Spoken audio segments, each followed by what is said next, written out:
شکر کیسے ادا بسم اللہ الرحمن الرحیم ایاک نعبد و ایاک نستعین۔ میں آج آپ سب کو خوش آمدید کہتا ہوں۔ یہ ایک ایسی رات ہے جس میں سارے مسلمانوں کو سوچنا چاہیے کہ ایک وقت پہ ہم کدھر تھے اور آج ہم کدھر پہنچ گئے ہیں۔ اور وہ اس لیے ہمیں سوچنا چاہیے کہ یہ ہمارا ایمان ہے کہ ان دنوں میں اس رات کو اللہ نے ہمارے اوپر اتنی نعمت کی کہ اپنی کتاب ہمارے اوپر نازل کی۔ تو ہمیں اس لیے سوچنا چاہیے کہ کیا وجہ ہے کہ اس کتاب نے اور جو گواہ تھا اس کتاب کا ہمارے نبی صلی اللہ علیہ وسلم، انہوں نے اس کتاب اور اس کے پیغام سے دنیا کی تاریخ کا سب سے بڑا انقلاب لے کے آئے۔ یہ اگر آپ تاریخ کے، میں تو کوئی دینی عالم نہیں ہوں، اسلام کا میں اپنے آپ کو عالم نہیں سمجھتا، لیکن میں ایک تاریخ کا اپنے آپ کو طالب علم سمجھتا ہوں۔ تاریخ میں نے پڑھی ہوئی، تو میں نے ابھی تک کہیں بھی کسی وقت کسی تاریخ کے اندر کسی دور میں اس طرح کا انقلاب نہیں دیکھا جو کہ میرے نبی صلی اللہ علیہ وسلم مدینہ میں لے کے آئے۔ کوئی اس کا مثال نہیں ہے۔ آپ اگر دین سے ہٹ کے صرف ایز اے ہسٹورین، تاریخ کا طالب علم اگر آپ صرف سٹڈی کریں تو یہ آپ کو کبھی بھی لاجک سے یہ آپ سمجھ ہی نہیں سکتے کہ وہ ہوا کیا۔ پھر سے میں کہتا ہوں اس کی تاریخ میں کوئی مثال نہیں ہے، کیونکہ ایسا ہوا ہی نہیں کبھی۔ تو وہ جو چینج آیا تھا انسانوں میں لوگوں کو یہ بھی بتاتا ہوں، یہ لوگ ہم جب بچپن میں پڑھتے تھے اپنی تاریخ تو ہمیں ایسے لگتا تھا کہ وہاں بڑی جنگیں ہوئی اور بڑی پتہ نہیں کتنے لوگ شہید ہوئے اور دوسری طرف کتنے لوگ مارے گئے، اور پھر ایک تبدیلی آئی تھی۔ آپ سب کو حیرت ہوگی یہ سوچ کے کہ 622 اور 632 کے درمیان 10 سالوں میں، ان 10 سالوں میں جو ٹوٹل لوگ جنگوں میں مرے تھے دونوں طرف، وہ 12 یا 1300 تھے۔ 10 سال میں 12 یا 1300 لوگ مرے تھے، اور سارا عرب 10 سال کے بعد نبی صلی اللہ علیہ وسلم کے نیچے، اسلام کے نیچے آ گیا تھا۔ 1 لاکھ سے کلومیٹر، اسکوائر کلومیٹر زمین سب ان کے نیچے آ گئی تھی۔ تو یہ سمجھنے کی بات ہے کہ یہ کوئی تلوار کے زور سے دین نہیں پھیلا تھا۔ یہ جو تبدیلی آئی تھی کہ 10 سالوں میں وہ سارا عرب بھی ان کے نیچے آ گیا اور خون بھی نہیں بہا، جس طرح جب منگولین نے، انہوں نے بھی فتح کی تھی ایک دفعہ دنیا، لیکن کروڑوں لوگوں کی جانیں لی انہوں نے اور خون کے دریا بہے۔ لیکن اس باری تو جس طرح میں نے کہا 12 سے 1300 ٹوٹل کیجولٹیز تھی، تو اصل میں ذہنی طور پہ فکری انقلاب تھا۔ انسان بدل گئے تھے۔ قرآن کی جو آیت ہے کہ میں کبھی کسی قوم کی حالت نہیں بدلتا جب تک وہ قوم خود اپنی حالت بدلنے کی کوشش نہ کرے۔ تو انسانوں نے اپنے آپ کو بدلا تھا، اور وہ پیغام تھا قرآن کے اندر، اور وہ نبی صلی اللہ علیہ وسلم وہ چلتے پھرتے قرآن تھے، اس لیے اللہ کا حکم تھا ان کی اس سنت پہ چلو، ان کی شریعہ پہ چلو۔ تو اس پیغام نے انسانوں کو بدل دیا، اور ان انسانوں نے دنیا کی امامت کی۔ یعنی یہ اگر آپ دیکھ لیں کہ 625 جنگ بدر اور 11 سال کے بعد یارمک کی جنگ، جدھر رومن ایمپائر یارمک میں ہارتا مسلمانوں سے، اور اس کے اگلے سال دوسرا سپر پاور پرشین ایمپائر وہ ان کے سامنے گھٹنے ٹیکتا ہے. 11 اور 12 سالوں جنگ بدر کے بعد 313 لڑنے والے, یہ کوئی سمجھا دے کہ یہ ہوا کیا.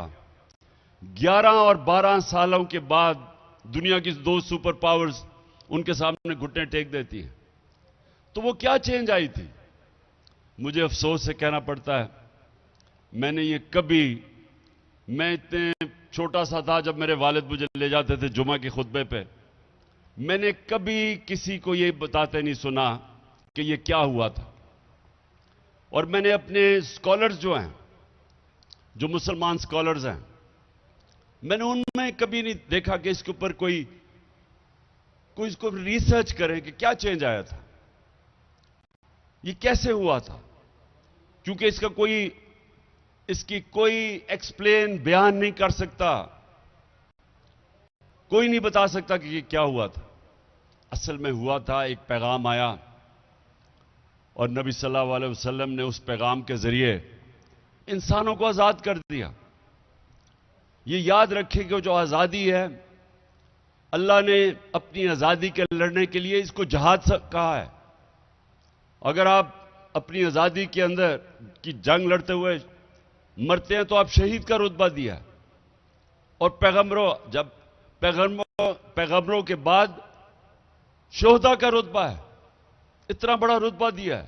اس کا مطلب آزادی کو اتنی اہمیت دی ہے کہ غلام قوم آگے نہیں بڑھ سکتی, صرف آزاد انسان اوپر جاتے ہیں. اور اصل میں لا الہ الا اللہ ادھر سے ہی آزادی شروع ہوتی ہے. جب آپ یہ بیان کرتے ہیں کہ اللہ تیرے سوا میں کسی کے سامنے نہیں جھکوں گا, تو یہ آپ کا آزادی کا سفر شروع ہو جاتا ہے. اور پھر اندرونی آزادی کہ جب آپ خوف, یہ بہت بڑا بت ہے. میری زندگی میں جو لوگ اوپر نہیں جا سکتے, وہ اپنے خوف کے اوپر قابو جو نہیں پاتا وہ اوپر نہیں جاتا کسی شعبے میں بھی.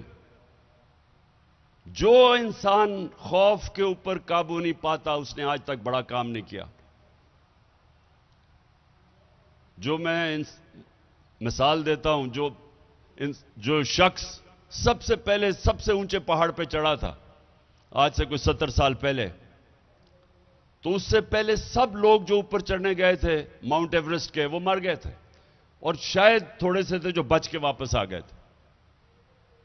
تو سوچیں کہ جب اس نے فیصلہ کیا چڑھنے کا, تو اس نے سب سے پہلے اپنے خوف کے اوپر قابو پایا. اور قرآن کی آیت ہے کہ جو لوگ ایمان لے آئے میں ان کے خوف دور کر دیتا ہوں. ان لوگوں کے خوف دور کر دیا اللہ نے. وہ جو عرب جن کی حیثیت ہی کوئی نہیں تھی, 2 سپر پاور دونوں طرف, تو ان کو آزاد کیا خوف سے, بڑے انسان بنانے کے لیے جنہوں نے دنیا کی امامت کی. پھر ان کو جو کیریکٹر ہے, ایک بڑے انسان کا بڑا کیریکٹر ہوتا ہے. جو مثال تھی صادق اور امین کی, سچا اور انصاف کرنے والا, جو ان کے صحابہ تھے سب لیڈر بن گئے, جو ان کے ارد گرد تھے وہ لیڈرز بن گئے, انسانوں کو لیڈرز بنا دیا. میں پڑھ رہا تھا کہ حضرت بلال جو غلام تھے انہوں نے بھی 2 کیمپین جنرل بن کے لیڈ کی تھی. غلاموں کو انہوں نے جنرلز بنا دیا. جو مجھے سب سے پسند ہے مولانا رومی کی, جب وہ کہتے ہیں کہ جب اللہ نے تمہیں پر دیے کیوں زمین پہ رینگ رہے ہو. سب انسانوں کے پاس پر ہیں, لیکن اس پرواز کے لیے ایک راستہ چاہیے. اور وہ راستہ آپ 5 وقت کی نماز میں مانگتے ہیں کہ اللہ اس کے راستے پہ لگا جن کو نعمتیں بخشی ہیں. وہ والا راستہ ہے پرواز کا, وہ بھی ہمیں نہیں سمجھ ابھی تک. سوچیں کہ آپ مکہ مدینہ جائیں, سب سے زیادہ آپ کو مسلمان پاکستانی ملتے ہیں وہاں. میں تو جب بھی گیا ہوں مجھے سب سے زیادہ وہاں پاکستانی نظر آئے مسلمان. یہاں سب سے زیادہ عشق کیا جاتا ہے نبی صلی اللہ علیہ وسلم سے, عاشق رسول زیادہ یہاں ہے. تبلیغی جماعت کا اجتماع ہوتا ہے, 20 لاکھ لوگ جمع ہو جاتے ہیں. لیکن یہ پوچھیں کہ کیوں ہماری یہ حالات ہیں آج, کہ دنیا میں گھٹنوں پہ پھر رہے ہیں, بھیک مانگتے ہوئے پھر رہے ہیں, ملک غریب ہے, لیکن پاکستانی امیر ترین ہے. اربوں روپے کی ان کی پراپرٹیز باہر ہیں لیکن ملک غریب ہے، کیونکہ ہم اتنا دور چلے گئے اس پیغام سے جس پیغام نے مسلمانوں کو اوپر لے کے گیا تھا۔ ایک دفعہ جو ایک پیغام اوپر لے کے گیا تھا، آج ہم وہ پیغام سے دور چلے گئے ہیں، اور وہ جو ملک آج اوپر ہیں، اور میں ان برطانیہ میں میرا بڑا وقت گزرا اسٹوڈنٹس لائف پہ، یونیورسٹی گیا، پھر میں کرکٹ کی وجہ سے، تو آہستہ آہستہ مجھے یہ سمجھ آئی کہ جو بھی نبی صلی اللہ علیہ وسلم کے پیغام پہ جائے گا، کیونکہ وہ رحمت للعالمین ہیں، سب انسانوں کے لیے وہ رحمت بن کے آئے تھے، تو وہ یہ نہیں تھا کہ رحمت المسلمین، نہیں تو ہو سکتا صرف ہم ہی مسلمان ہی اوپر جاتے ان کے پیغام پہ چل کے، لیکن وہ سب انسانوں کے لیے رحمت بن کے آئے تھے۔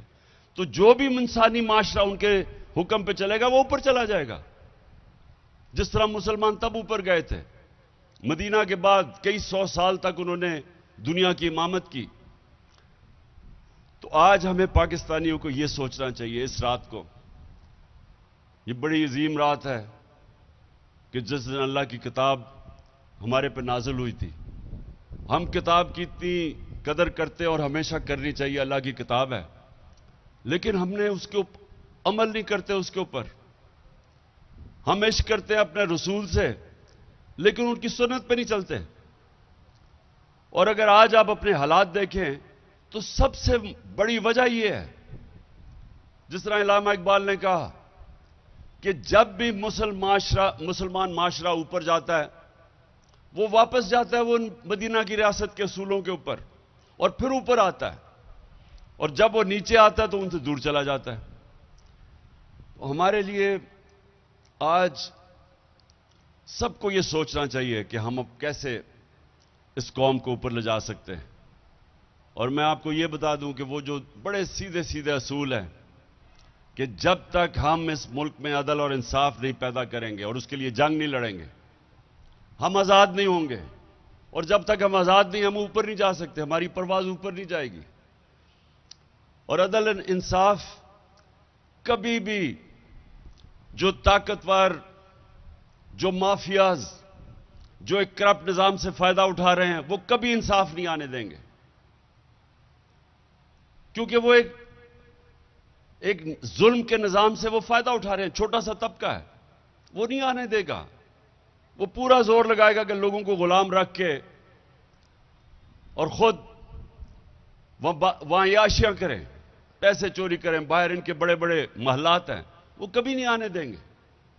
اور یہ یاد رکھیں، آزادی اس لیے تو اللہ نے اتنا بڑا جو اپنی آزادی کے لیے لڑتا ہے یا غازی یا شہید کا رتبہ دیا ہے، کیونکہ غلام ہی بن سکتے ہیں، غلام کی پرواز کچھ نہیں ہوتی، غلام قومیں اوپر نہیں جا سکتی، صرف آزاد انسان اوپر جاتے ہیں، جو کہ اگر آپ غور کریں گے تو مدینہ کی ریاست میں آزاد ہوئے تھے انسان، عدل اور انصاف سب سے پہلے قائم کیا تھا، کوئی قانون کے اوپر نہیں، میری بیٹی بھی اگر جرم کرے گی سزا ملے گی، بڑی قومیں تمہارے سے پہلے تباہ ہوئی، جدھر طاقتور کے لیے ایک قانون، وہ چوری کرتا تھا اس کو پکڑتا نہیں تھی، اور صرف کمزور چوروں کو جیلوں میں ڈالا جاتا تھا، قومیں تباہ ہو جاتی تھی۔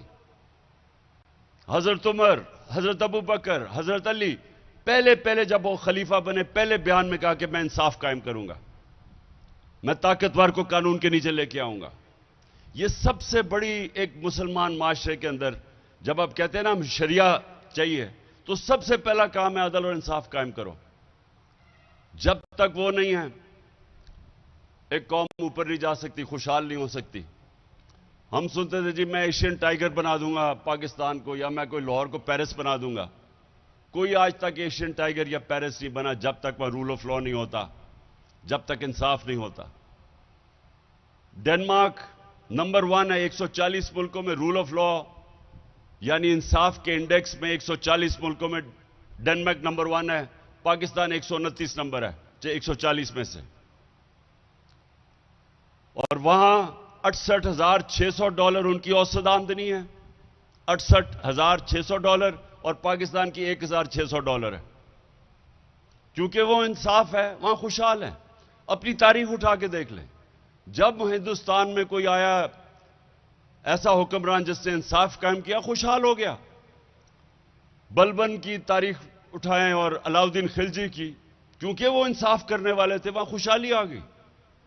اور جب ایک ظالم حکمران آتا تھا، ایک دم عوام کہ وہی بھوک سے مرتے تھے، قحط پڑتے تھے. تو ہمارا بھی آج ساری دنیا میں بھی یہ دیکھ لیں، جن جن ملکوں میں انصاف ہے وہ خوشحال ہیں، جن میں نہیں ہے وہاں وسائل کے باوجود بھی غربت ہے. اور یہ جو آخر میں آپ سب سے اپنی قوم سے بھی یہ کہتا ہوں کہ کبھی کوئی آزادی آپ کو پلیٹ میں پکڑا کے نہیں دیتا. دنیا کی تاریخ میں کبھی کسی نے زنجیریں خود ہی کھول کے نہیں آپ کو آزاد کیا. زنجیریں توڑنی پڑتی، آزادی کے لیے جدوجہد کرنی پڑتی ہے، جہاد کرنی پڑتی ہے. اور پھر جب آپ اپنی آزادی لیتے ہیں تو آپ کی پرواز اوپر جاتی ہے. ہمارا یہ وقت ہے اس وقت پاکستان میں کہ جب انسانی حقوق نہ ہو، طاقتور جو مرضی کرے، چوری کرے اور NRO لے لے، اور دوسرے لوگ اگر وہ ان سے کہیں کہ ہم آئین چاہتے ہیں تو ان کو پکڑ جیلوں میں ڈالیں، جیلوں کے اندر ان سے تشدد کیا جائے. تو یہ نظام نہیں چل سکتا. اور اس نظام میں یہ فیصلہ کر لیں کہ اگر آپ نے یہ نظام کو چلنے دیا تو آپ کا کوئی مستقبل نہیں ہے. اور یہ اللہ قرآن میں کہتا ہے کہ میری زمین پہ دیکھو کتنی قومیں میں نے تباہ کی جو میرے حکم پہ نہیں چلی. وہ کہتے ہیں، اور آپ دیکھ لیں کہ دنیا کی تاریخ میں کتنے بڑے بڑے سویلائزیشن آئے اور تباہ ہو گئے. سب سے بڑی وجہ یہ تھی کہ وہاں ظلم تھا. جو حضرت علی رضی اللہ تعالی نے کہا کہ کفر کا نظام چل جائے گا لیکن ظلم کا نظام نہیں چل سکتا. میں آج یہی چاہتا ہوں جب آپ پیر صاحب دعا کریں، دعا مانگیں تو ضرور ہمارے ملک کے لیے کریں کہ ہم سب سے زیادہ اپنے آپ کو انصاف لے کے ملک کو آزاد کریں. اچھا، ایک یہ نہیں پتہ چلتا کہ ہم یہاں ایسی محفلوں میں بیٹھتے ہیں کہ لوگوں کو پسند بھی آ رہی ہے بات، یعنی کوئی تالیاں کوئی نہیں مارتا، تو کسی کا نہیں پتہ چلتا کہ اب وہ اتنی اچھی اس نے نعتیں پڑھی. اب مجھے نہیں پتا تھا کہ نعت آپ نے انجوائے بھی کیا ہے نہیں کی. وہ اس طرح ہوتا ہے. اس نے بیچارے نجم نے اتنی اچھی آپ کے نعتیں گائی اور سنائی،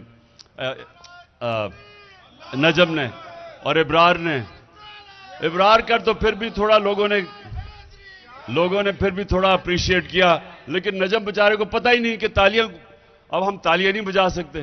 یہ بھی ایک تو کوئی اور طریقہ بتائیں تاکہ پتہ تو چلے، تاکہ